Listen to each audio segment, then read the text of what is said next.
Hello मेरे प्यारे नन्हे दोस्तों, कैसे हो आप सब।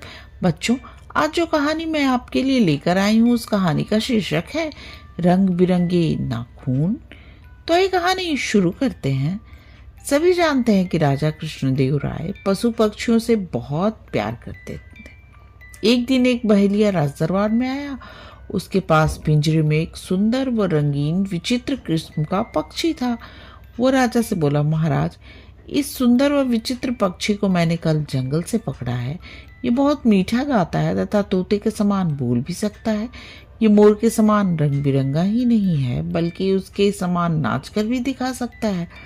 मैं यहाँ ये पक्षी आपको बेचने के लिए आया हूँ। राजा ने पक्षी को देखा और बोले, हाँ, देखने में ये पक्षी बहुत रंग बिरंगा और विचित्र है। तुम्हें इसके लिए उपयुक्त मूल्य दिया जाएगा।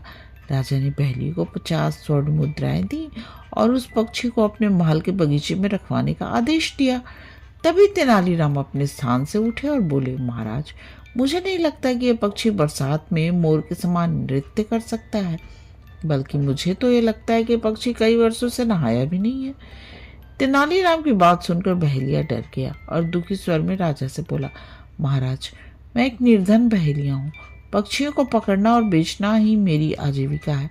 अतः मैं समझता हूँ कि पक्षियों में मेरी जानकारी पर बिना किसी प्रमाण के आरोप लगाना अनुचित है। यदि मैं निर्धन हूँ तो क्या तेनालीराम जी को मुझे झूठा कहने का अधिकार मिल गया है? पहली की ये बात सुन महाराज भी तेनालीराम से अप्रसन्न होते हुए बोले, तेनालीराम, तुम्हें ऐसा कहना शोभा नहीं देता। क्या तुम अपनी बात सिद्ध कर सकते हो? मैं अपनी बात सिद्ध करना चाहता हूँ महाराज। ये कहते हुए तेनालीराम ने एक गिलास पानी पक्षी के पिंजरे में गिरा दिया। पक्षी गीला हो गया। सभी दरबारी पक्षी को आश्चर्य से देखने लगे। पक्षी पर गिरा पानी रंगीन हो गया और उसका रंग हल्का भूरा हो गया। राजा तेनालीराम को आश्चर्य से देखने लगे। तेनालीराम बोले, महाराज, ये विचित्र पक्षी नहीं बल्कि जंगली कबूतर है। परंतु तेनालीराम, तुम्हें कैसे पता लगा कि यह पक्षी ढंगा गया है?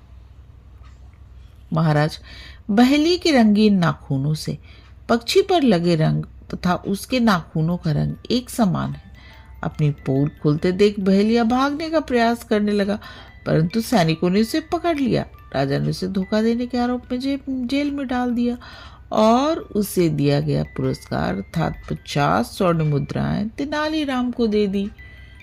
बच्चों, अगर आपको आज की कहानी पसंद आई तो प्लीज़ मेरे चैनल को सब्सक्राइब करो और मेरे प्यारे नन्हे दोस्तों, आप आराम से सो जाओ और सपनों की दुनिया में खो जाओ।